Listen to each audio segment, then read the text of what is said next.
Hello दोस्तों, आप लोग का स्वागत है मेरे यूट्यूब चैनल अनमोल कहानियाँ जीवन की में। तो दोस्तों, आज हम लोग ये जानेंगे कि हनुमान जी ने रानी सत्यभामा, जो काफ़ी सुंदर थी, और सुदर्शन चक्र तथा गरुड़, तीनों का अभिमान कैसे तोड़ा, तीनों का घमंड कैसे तोड़ा। तो कहते हैं कि एक बार श्री कृष्ण द्वारिका नगरी में रानी सत्यभामा के साथ सिंहासन पर विराजमान थे और उनके निकट में ही गरुड़ और सुदर्शन चक्र में बैठे हुए थे। इतने में ही रानी सत्यभामा ने बातों ही बातों में श्री कृष्ण जी से पूछा कि हे प्रभु, त्रेता युग में आपने राम के रूप में अवतार लिया था और सीता आपकी पत्नी थी, तो क्या सीता मुझसे भी ज़्यादा सुंदर थी? तो द्वारिकाधीश कृष्ण वो समझ गए कि रानी सत्यभामा को अपनी सुंदरता का घमंड हो गया है। इधर जो गरुड़ थे उन्होंने कहा कि हे प्रभु, क्या दुनिया में मुझसे ज़्यादा तेज गति से कोई उड़ सकता है? तो जो सुदर्शन चक्र थे उनसे भी रहा नहीं गया। उन्होंने कहा कि हे भगवान, मैंने आपको कई युद्धों में विजय दिलवाई है, तो क्या संसार में कोई मुझसे ज़्यादा शक्तिशाली है? भगवान मन ही मन मुस्कुरा रहे थे। वे जान रहे थे कि मेरे तीनों भक्तों को अहंकार हो गया है और इन तीनों का अहंकार तोड़ने का समय आ गया है। यह सोचकर उन्होंने गरुड़ से कहा कि गरुड़, तुम हनुमान के पास जाओ और उनसे कहना कि भगवान राम की माता सीता के साथ तुम्हारी प्रतीक्षा कर रहे हैं। और इसलिए जो गरुड़ थे वो भगवान की आज्ञा लेकर वो हनुमान को लाने के लिए चले जाते हैं। इधर श्री कृष्ण ने सत्यभामा को कहा कि देवी, आप सीता के रूप में तैयार हो जाए, और खुद द्वारिकाधीश राम का रूप धारण कर लिए और सुदर्शन चक्र से कहा कि सुदर्शन चक्र, तुम जाओ और महल के द्वार पर पहरा दो और ध्यान रहे कि मेरी आज्ञा के बिना कोई भी महल में प्रवेश न कर पाए।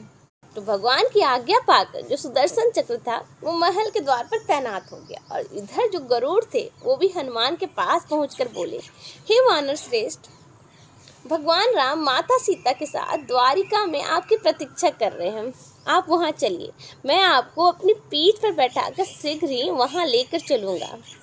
हनुमान ने विनयपूर्वक गरुड़ से कहा कि आप चलिए, मैं आता हूँ। और जो गरुड़ थे वो सोचे कि पता नहीं ये बूढ़ा वानर कब पहुँचेगा। खैर, मैं चलता हूँ भगवान के पास, मेरी आज्ञा थी, मुझे बोलना था, मैंने बोल दिया, मेरा काम ख़त्म हो गया। और इतना सोचकर वो खुद महल की तरफ उड़ गए। और ये क्या, उन्होंने देखा कि महल में उनसे पहले जो हनुमान थे वो तो भगवान के पास पहले से ही महल में बैठे हुए थे। इतना देखकर जो गरुड़ थे उनका सर जो था वो लज्जा से झुक गया।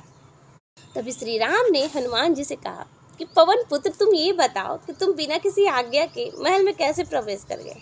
तो हनुमान ने विनयपूर्वक सिर झुकाकर हाथ जोड़कर कहा और अपने मुंह से सुदर्शन चक्र को निकालकर प्रभु के सामने रख दिया और कहा कि प्रभु, मुझे क्षमा कीजिए, ये जो सुदर्शन चक्र था मुझे आपसे मिलने के लिए महल के द्वार पर रोक रहा था, इसलिए मैं इसे अपने मुंह में रख लिया और आपके पास आ गया। और जो प्रभु थे वो मन ही मन मुस्कुरा रहे थे।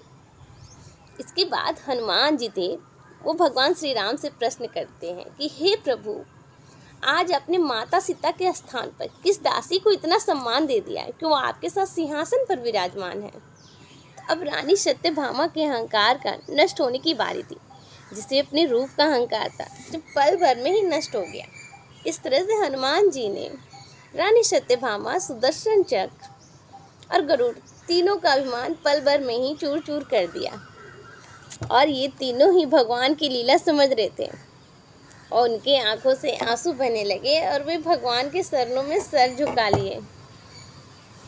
इस तरह से हनुमान जी ने अपने प्रभु की आज्ञा से तीनों का अहंकार पल भर में ही नष्ट कर दिया। ऐसे ही हमारे प्रभु की लीला, अपने भक्त से ही अपने भक्त का अहंकार तोड़ दिया। दोस्तों, आज के लिए बस इतना ही। और इसी के साथ वीडियो अच्छा लगे तो please please please please like ज़रूर कर देना, और अगर चैनल पर नए हो तो प्लीज़ सब्सक्राइब ज़रूर कर देना। इसी के साथ मिलते हैं फिर एक रोचक जानकारी के साथ में नेक्स्ट वीडियो में।